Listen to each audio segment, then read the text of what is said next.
Ladies and gentlemen, good day and welcome to the Q4 FY26 earnings conference call of Havells India Limited. As a reminder, all participant lines will be in a listen-only mode, and there will be an opportunity for you to ask questions after the presentation concludes. Should you need assistance during this conference call, please signal an operator by pressing star, then zero on your touchtone phone. Please note that this conference is being recorded. I now hand the conference call over to Mr. Umang Mehta from Kotak Securities. Thank you, and over to you. Thank you, Steve. On behalf of Kotak Securities, we welcome you all to Q4 FY26 and FY26 results conference call of Havells India Limited. We have with us today the senior management represented by Mr. Anil Rai Gupta, Chairman and Managing Director, Mr. Rajesh Kumar Gupta, Whole-Time Director and Group CFO, Mr. Amit Kumar Gupta, Whole-Time Director, and Mr. Rajiv Goyal, Executive Director. Now I hand over the call to Mr. Anil Rai Gupta for his initial comments, and then we will open the floor for Q&A. Thanks, and over to you, Anil sir. Thank you. Thanks. Good afternoon, everyone. Thank you for joining today's call. We hope you would have reviewed the results and we'll now walk you through the key highlights. Moderate overall performance of the quarter, just of a good product was backed by my start to the season. Momentum in industrial infrastructure linked categories remains strong. However, consumer categories witness cost trade sentiment, predominantly driven higher arising from recent global disruption. We have stepped up our advertising investments and brand visibility, but still gaining growth in overspend. On the profitability front, margins held well, except Lloyd, which was impacted due to lower revenues. We continue to navigate cost pressures in development stage. Calibrated price actions have also been initiated. Our renewable energy initiatives continue to scale. As you were aware, during the period, we spent $100 in release. This investment allows us to leverage Goldi's solar module manufacturing capabilities to expand our solar portfolio. Additionally, during the quarter, the valuation gain of 283 crores on this investment. The gain is reported under other income for the quarter. To position Lloyd as Indian presence in the refrigerator segment, we have invested in setting up a new refrigerator plant at Ghiloth. During the quarter, the capacity was commissioned and a refreshed product portfolio was launched. After delay on the season, we are now seeing signs of pickup in demand for cooling products. We remain optimistic on a revival of summer demand while closely tracking inflation and its impact on consumer sentiments. We now move to Q&A. Thank you. We will now begin the question and answer session. Anyone who wishes to ask a question may press star and one on their touchtone telephone. If you wish to withdraw yourself from the question queue, you may press star and two. Participants are requested to use handset while asking a question. Ladies and gentlemen, we will wait for a moment while the question queue assembles. The first question comes from the line of Ravi Swaminathan with Avendus Spark. Please go ahead. Hi sir, thanks for taking my question. My first question is with respect to the cables and wire segment. During the quarter, we had registered a 14% growth. If you look at the copper prices, I think year on year it would have increased by a much higher number. So had we seen a decline in terms of volumes at a cable and wire segment level? If so, why was it so? And was it just related to dealer destocking alone, or the end market was also on the weaker side? If you can give some clarity on it. Yeah, thank you very much. So overall, we see the focus growth in business. Sir, your voice is cracking a bit, sir. Okay, I'm a bit surprised. Can you hear me now? Yeah, it's better. On an overall basis, the volume growth extent, the cable and the industrial cable segment has grown much faster than the domestic wire segment. Because during the quarter, there is destocking in domestic wire very high base last year. If you remember, fourth quarter of 2025 saw a major up increase in fourth quarter. Hence, was in the fourth quarter. There was some amount of price correction copper before the war, and hence overall volumes down the quarter. So if the wire segment remained flat, but the cable segment has much far. Okay. And with respect to the other couple of other segments, one is the AC and fans. How much amount of price increase we would have taken over the past few months to compensate for the raw material price increase in both these products, if you can highlight that? And how much are we likely to take? Price increase are continuing to happen. Actually, sometimes also difficult to track.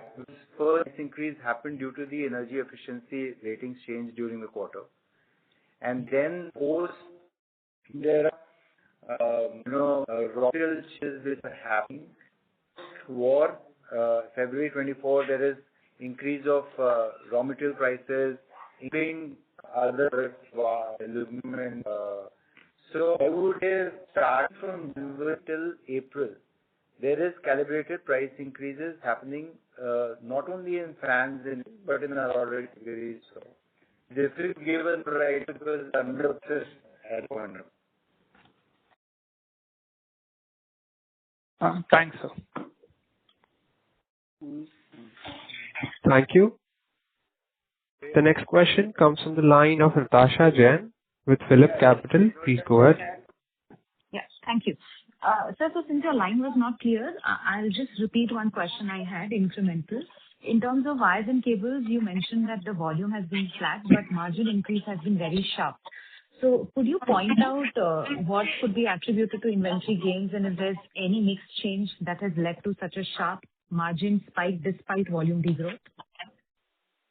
No, I think, I would say rather than just looking at this particular quarter, because there's usually in this quarter year-end adjustments also because of the final dealer incentives and all. But overall, there were inventory gains because of copper and aluminum as well. But volume growth was only 6%, not flat, but volume growth was 6%. But we have seen slight degrowth in domestic wire segment, but much higher growth in the industrial segment. Understood. Okay. All right. So my second question is on lighting. Now, revenue there again has been broadly flat, but margin has increased extremely sharply.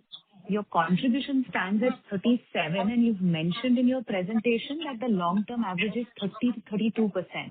So does that mean that there is some one-off even in lighting, and that should normalize to 30% levels going forward? Yeah, you can take that as well. As I said, during the year, sometimes in the fourth quarter, there are certain year-end releases, and that is for the entire year. So, one can say ki on an average, you can expect 30 to 32%, but sometimes the first 3 quarter releases also happen in certain cases. Sometimes it's the other way around, but in lighting, this has happened. And so, I would say a long term would be 30 to 32%. And so this is even despite the fact that ASP decline has stabilized. That is what is mentioned in the PPT. That's right. That's right. Got it. And so one last quick question. In terms of Lloyd, fourth quarter, we understand that the summer was bad, and in fact, it continued probably till beginning of April. Could you throw some color how the channel inventory right now is, and little color on sell-in and sell-out both? I think your analysis is absolutely right. The first half of April was also slow. So there were some channel inventories, but now it's evening out. And, South and West have started, a good summer. And I think it's now coming in the North as well. So hopefully by the end of this month, there will be normalized inventories at the channel level as well. Understood. Thank you so much, sir. All the best. Thank you. Thank you. The next question comes from the line of Rahul Agarwal with Ikigai. Please go ahead. Yeah, hi. Very good evening. Thank you so much for the opportunity. Sir, couple of questions. Firstly, on outlook for fiscal 27, both on volume and revenue growth. Given that fourth quarter ended weak, my sense is, should we expect double-digit volume growth plus some price hikes into FY27? Any outlook could you share, please? In today's environment, what do you expect an answer from me? We are just looking at month to month. Who knows where the war goes, we are seeing sharp increases in prices for most of the product categories. So how much will volume growth be? It is difficult to say at this point of time. And, I'm not even talking about the summer, but the kind of sharp increases in prices can, hopefully it should not, but if it starts affecting the demand also, so that's something which will have to be seen, as we operate. See, and maybe this is for other people's questions also. At this point of time, it is very difficult to say what the growth will be. We are very positive, hopeful. The summer has started off at a good note. But the demand is yet to be seen. And our focus will be to continue to strive towards getting more efficiency. If you will see, we have also, continue to invest heavily on our brand building activities, which clearly indicates that we are in here for a longer period of time, and it's very difficult to, predict short-term ups and downs. Sir, base case, even if we do like mid-single digit volume, along with the price hike, we should still reach like mid-double digits next year, right, in terms of value growth. Is that a reasonable assumption? As I said, it's right now it would not be right for me to give any number. Okay, no problem.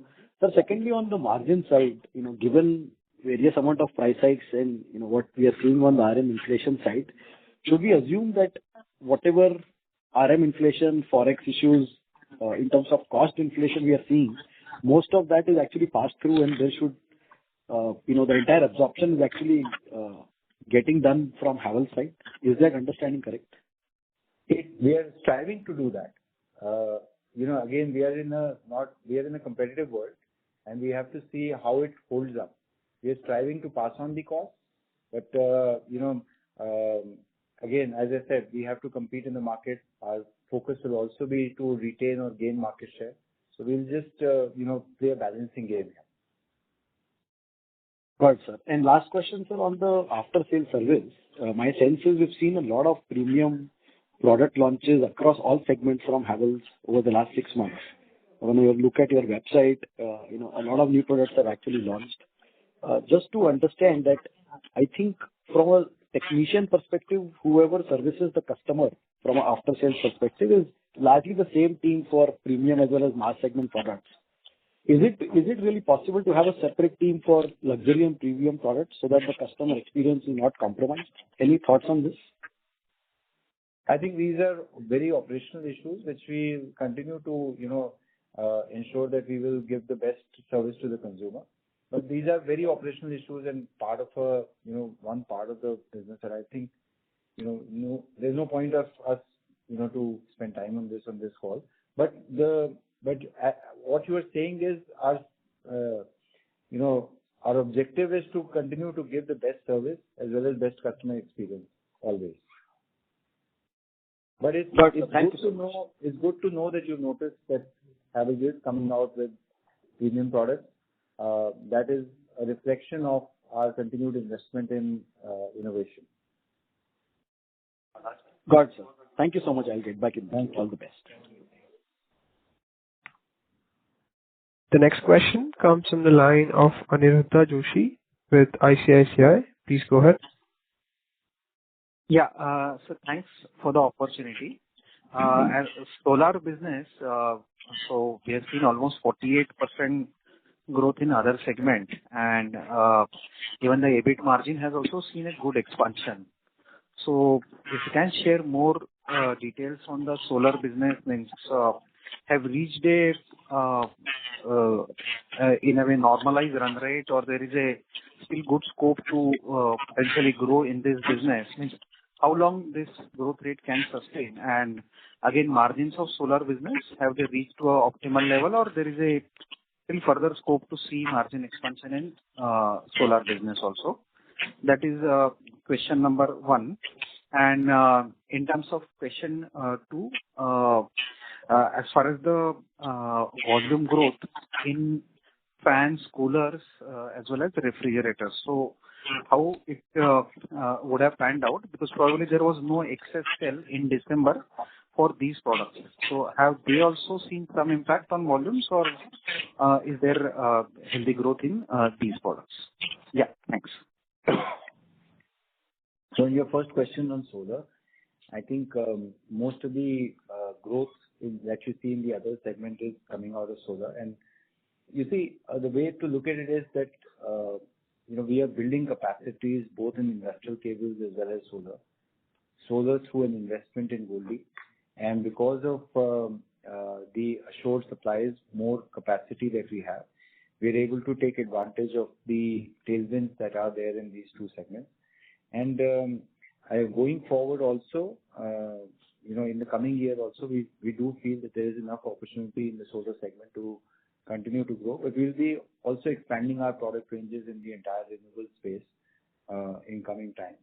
So again, difficult to say about the margins. One, of course, volumes will benefit, but it is a competitive space, and we also need to see our market shares growing.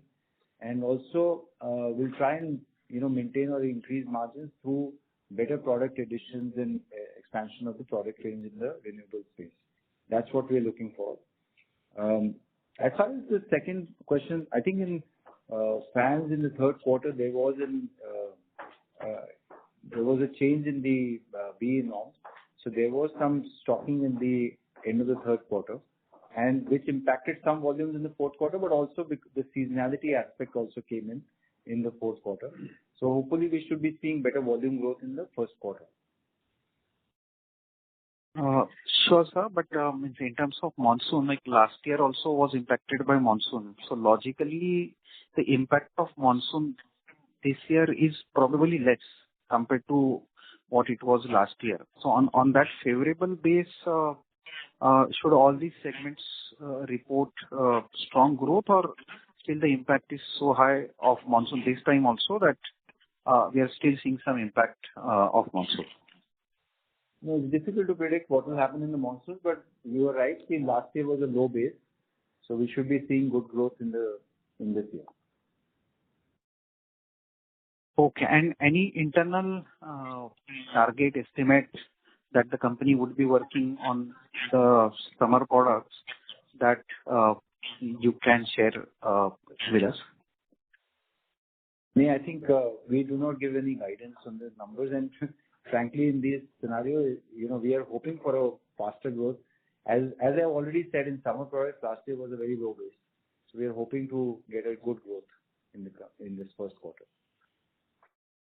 Okay, sure, sir. Just last question: the weighted average price hike at the company level would be more than 10%. Is it a fair assumption? No, I think we would like to see it that in many product ranges, it ranges between 5 to 20%. Okay, sure, sir. Sure. Thank you. Thank you. Ladies and gentlemen, in order to ensure that the management is able to address questions from all participants, please limit your questions to 2 per participant. The next question comes from the line of Bala Subramaniam with Arihant Capital. Please go ahead. Good evening, sir. Thank you so much for the opportunities. Sir, trade receivables fallen drastically from 1,254 crore to 782 crore, almost 38%. Even data days, it used to be 20 or 21 range in last 5 years, but right now it's came to 30 days.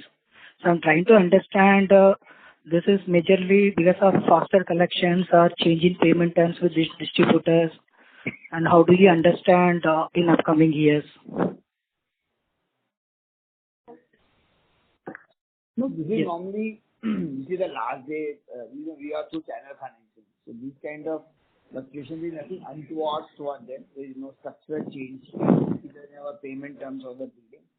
Depending upon the mix, sometimes these things happen, but I think you should keep them as normalized or normal and not take them something you see which is exceptional happening in this particular March quarter. Okay, sir. Sir, on the ECD side, in Q3 is majorly described as largely. Yes. Sir, on the ECD side, in Q3 is majorly described largely volume driven, not price-led. But in Q4, we saw volume decline, but there is no major price reversal. So I'm trying to understand if you could share volume growth or degrowth for fans, water heaters, and OFR for Q4. Sorry? Yeah. We don't give separate volume details for like fans and water heaters. But as I said, overall, there was a degrowth in value terms in fan segment because of the initial push in the third quarter because of the energy efficiency rate and a delayed summer as well. Okay, sir. Thank you.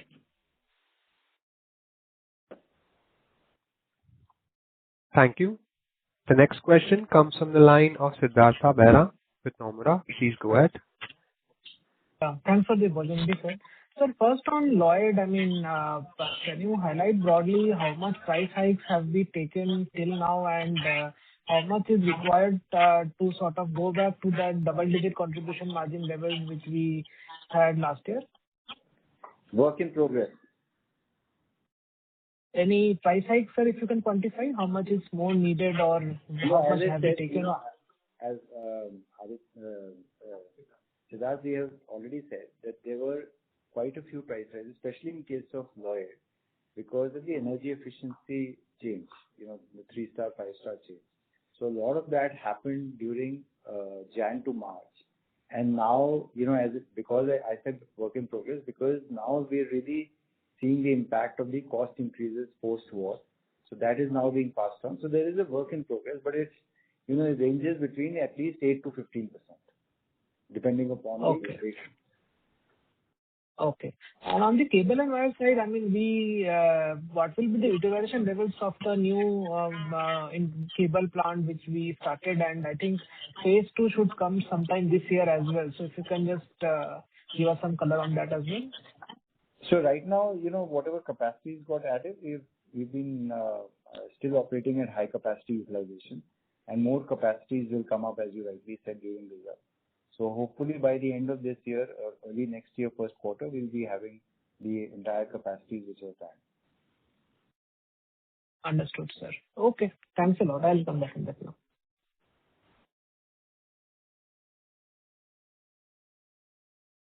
Thank you. The next question comes from the line of Aditya Bhartia with Investec. Please go ahead.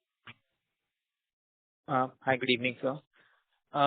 So given that some of these price increase announcements for fans and room ACs would have been made by March end, did we not see any element of pre-buying given the sharp price increases that you would have announced? That's my first question. And the second question is just on the other segment margins that we are seeing in the other segment. Is it operating leverage benefits that are now starting to help us? And in that context, should we expect high teens kind of contribution margins to be sustainable from here on? On the first part, yes, there was some pre-buying in March, especially in the cooling products. And generally that is the case also in most of the years because it's also the upcoming season time for April and May. So, but that was also accentuated by the fact that the price increases were happening. Again, as I said, it's right now solar is sunrise industry for us. We are evaluating this. Our major focus is to continue to gain market shares and get the tailwinds of this industry. And difficult to say what the final margins will be, but they will continue to improve, as you rightly said about the operating margin, operating leverage. Perfect. That's helpful, sir. Thank you so much. The next question comes from the line of Renu Baid with IIFL Securities. Please go ahead. Yeah. Hi. Good evening, sir. So my first question is, you did allude to the fact that current environment has been extremely difficult to predict, and you have been looking at the business on a month-on-month basis. But going by your experience of how consumption and consumer demand has been, given the steep inflationary pressure across board, across segments and categories, do you think consumer offtake in broad is likely to remain slightly muted in the near term, say the next couple of quarters? And the entire thesis of expectation and recovery in consumption is getting prolonged. Yeah, I have not seen this kind of a, price escalation in the recent past, in the recent memory. Usually it happens, but it is not so steep and not across all product categories. Sometimes there are more fluctuations in the cables and wires, but this time we are seeing across, whether it's a share or for ECD. So while we are very hopeful of the overall structural things which have happened within India as well as within Havells, but ultimately it is, we are bound by the fact that, the consumer offtake can get affected if the price hike is too high. Let's see how it pans out. Let's how the war pans out, and hopefully we should have some respite in the coming months. But for us, the priority would be to ensure to retain the market shares are retained or improve in the current environment, even if it remains slightly challenging. Yeah, I mean, usually we have tried to be, more efficient during these times, and more efficiency leads to market share gain. So right. Our investments continue to be there, whether it is in innovation, whether it is in brand building, distribution reach also. So our reach and all these things, those investments don't slow down during a tough period. Got it. So secondly, Which, Renu, if you've seen in the past, if it means some pain in the short term also, but we are again, wanting to play a long-term game here. Absolutely. So looking at the capex front in the last couple of years, we clearly stepped up our investment plans across manufacturing facilities, particularly cables and wires and Lloyd. So how should we look at the investment plans for fiscal 27-28? Any notable segments you would want to highlight apart from the annual spend budgeted for the next 2 years? Yeah, I think by 27-28, major capex would go into cables and wires, which is already panned out, and I think a lot of that is happening in this financial year also, 800 crores. The rest is a big investment is going into the new R&D center, and that will happen over the next 2.5 years. The rest, there is no major new capex in the Lloyd segment. Got it. And just lastly, linked to the cables and wires, we recently gathered that one of the large player with presence on the cement side who was pouring into cables and wires have preponed their entry into the housing wire market by a quarter or two.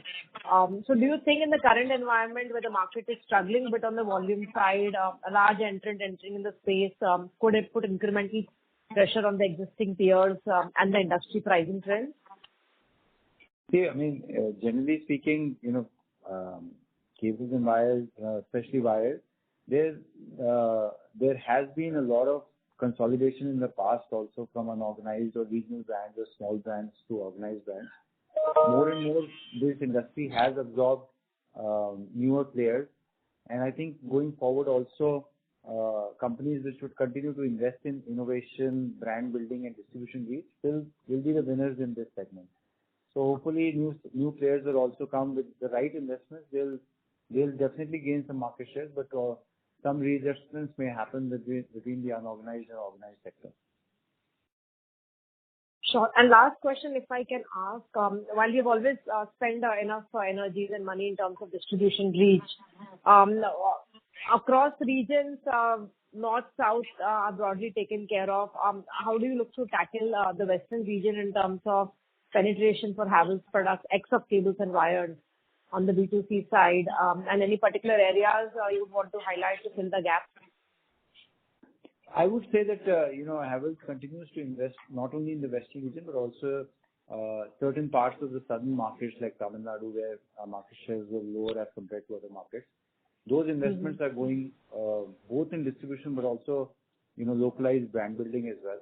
So we are seeing, good growth. If we actually break down this growth into those areas where we are investing heavily towards, we are seeing good traction in these markets, whether it's West or Tamil Nadu.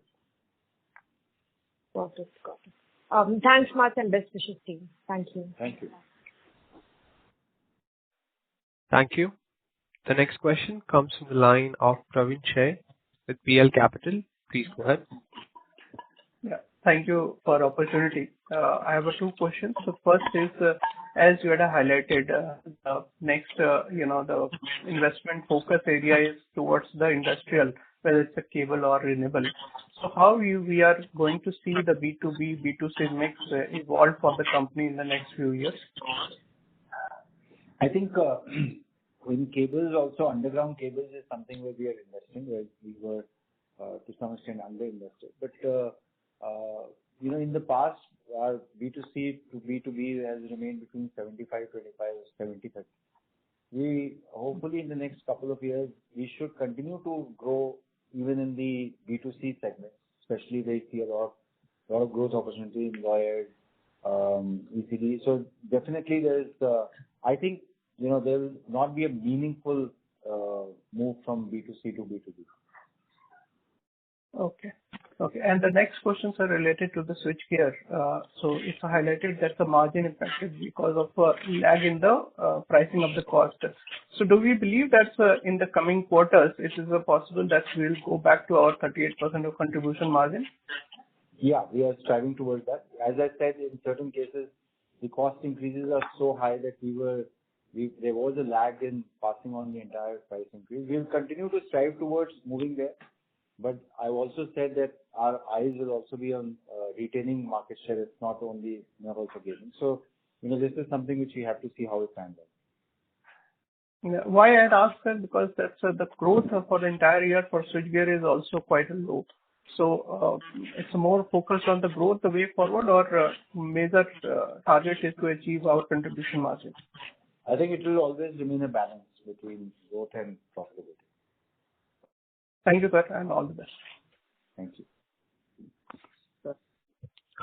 The next question comes from the line of Pulkit with GS. Please go ahead. Sir, thank you for taking my questions. Anilji, I have two questions for you. First is, in light of whatever is happening globally, can you just discuss any supply chain disruptions that you have faced or navigated? And secondly, is there a scenario right now likely wherein again stronger companies like you emerge stronger given better supply chain controls, etc. in the current environment? That's my question number one. Right. On the supply side, there have been challenges over the last couple of months, especially more on the production side. Those have been navigated, and there's not to go into each detail, but those have been navigated on the raw material side as well as in the production side due to the gas supplies. Going forward, we'll continue to navigate those things. I think your question about whether stronger companies are in a better position to manage, not necessarily also in the supply chain, but also continued investments. And that's what we'll continue to strive for. As I've already said, there is innovation, brand, distribution. We'll do that. And, have a long-term thinking rather than a short-term thinking. I would rather say quarter-to-quarter thinking would not be in our mind. More of how do we continue to invest for the long term. Sure, sir. So my second question actually in relation to that only, which is we have about 4,000 crore of capital now deployed in Lloyds, which at this stage is barely generating any profitability. If I was to look at this, say, further next 2 to 3 years, what is going to be the strategy to get our returns higher in that particular segment? Is brand building going to be a continued focus? Is utilizing our capacities, the 2 factories that we have, going to be the focus? Just some thought process about how should we look at capital returns on what you've invested in Lloyds. So the biggest thing about any consumer-oriented, brand-oriented business is something where, it's an easier answer that you can't really say, okay, if I have to fully utilize my capacity, I'll lower down my price and, start selling more. It doesn't really happen, as you can very well understand. It requires long-term investment in brand building. So our focus in Lloyd will continue to be towards bringing out better products through innovation, which means improving image through brand building and innovation for a better margin, and utilize the capacities that have been created for better operating leverage. So that's where the profits will come from, on higher sales due to capacity utilization, brand building, as well as improved margins. So again, as I said, it's everything put together, but everything has to come together in certain period of time. It can't come in very quickly, and that's what we'll continue to invest for. Sure, sir. Useful. Thank you so much.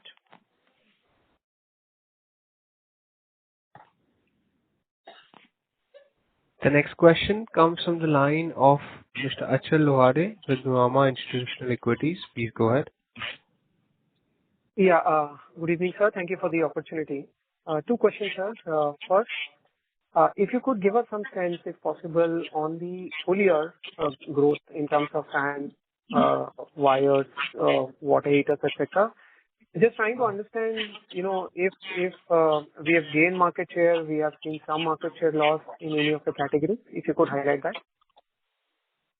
Fans, generally we don't give product-wise growth rates, but fans we have degrown in the entire year. So, and that fans, water heaters, fans, ACs and water coolers, there we have degrown. So that's what I can say. But talking about market share, we do believe that we've been able to at least retain, if not gain. Any of the category where you think you could have lost market share? I don't believe so. Understood. The second question I had, just a top-down thoughts from a positioning of our products. Would it be possible to get a sense in terms of the economy and mass premium and premium mix?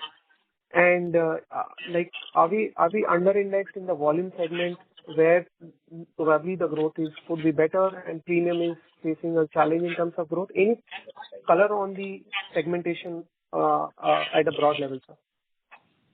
Achal, the strategy of the company, I think the chairman just talked about how the long-term strategies are drawn up. So I think looking at a very short-term lens, I think we can't decide about the brand positioning. You are aware we have Rio, we have Havells. So I think within those segmentations we'll play. But just because there could be volumes in the lower end of the market, and we even don't know. You see, the data is not really supporting that. So I think it's a brand position which has been painstakingly built over decades.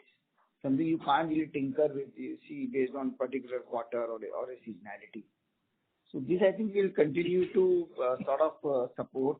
Yes, there will be strategies how we play in every segment, but not necessarily it could be played with a single brand architecture. And that's something in the market you are also aware of how we are doing the same. There will be more clarity in the future. We will also be coming through. We are also observing market very closely.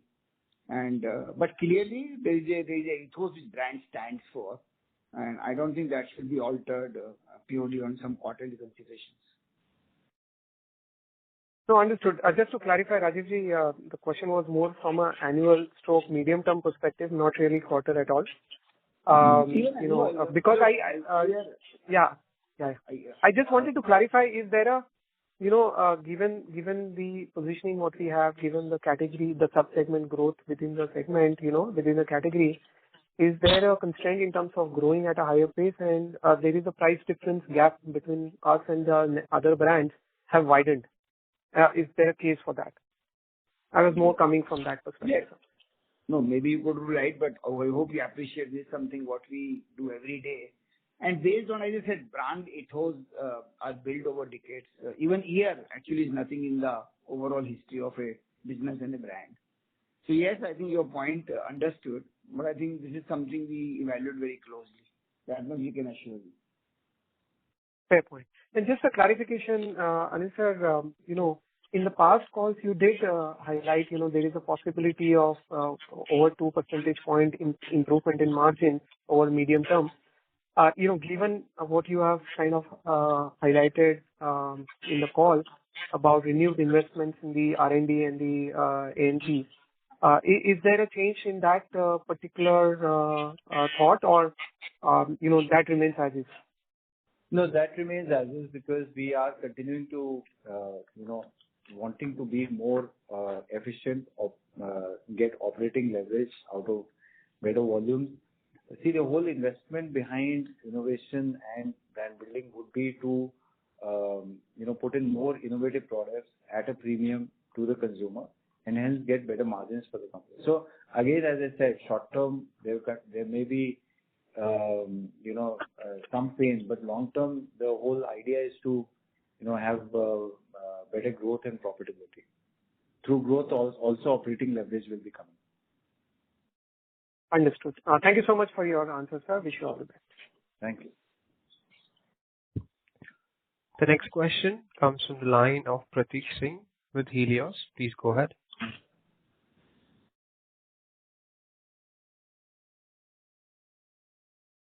Prateek, your line has been unmuted. Please go ahead with the question.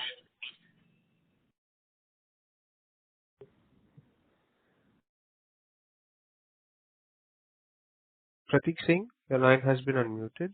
Please go ahead with your question. As there is no response, we'll move on to the next question. It's from the line of Natasha Jain with Phillip Capital. Please go ahead. Thank you so much for the follow-up. I just wanted to check, you had said in terms of cables, the volume growth is 6% and pricing is at, the value growth is at 14%. So just trying to do the math here, is it just 8% price hike that you've taken? I think relatively copper has substantially increased and even aluminium, if I see even on a YOY basis. No, this is what we are saying over the quarter-on-quarter.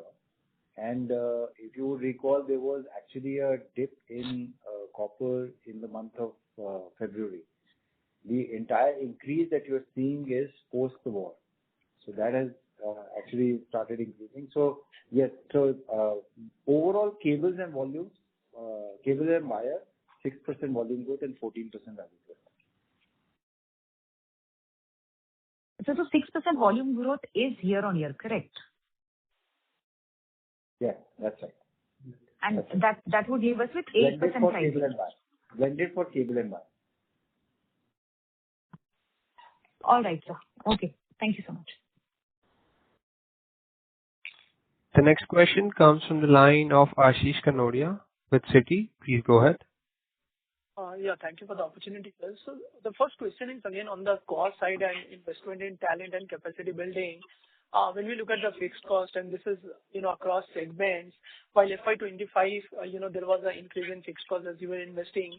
In FY26, barring cables and wires, we have seen the fixed costs being broadly flat across all other segments.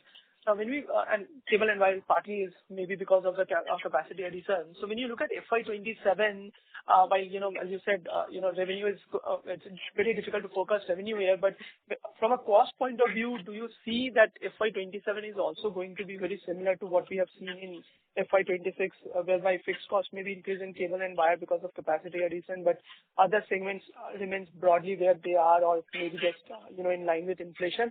Or do you think that because FY26 have not seen major investment, so 27 could see a bump up in investment across segments? Yeah, there will be some investment across segments. So this could be especially where cables and wires have seen, the others are not. But there will be a balanced,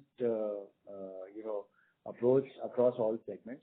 However, last year also we said, this year also we'll try and get more operating leverage, which means revenue growth should outpace the expenses growth, except in advertising and promotions where we are taking cautious decision to up our spends. Oh, yes, sir. The current participant has been disconnected. Okay. Yes. Ladies and gentlemen, that was the last question for today. I now hand the conference call over to the management for closing comments. Thank you very much, everyone, for joining in to the investor call for Havells India Limited. And thank you, Umang, for organizing this. Thank you. Thank you. On behalf of Havells India Limited, that concludes this conference. Thank you for joining us, and you may now disconnect your lines. Thank you.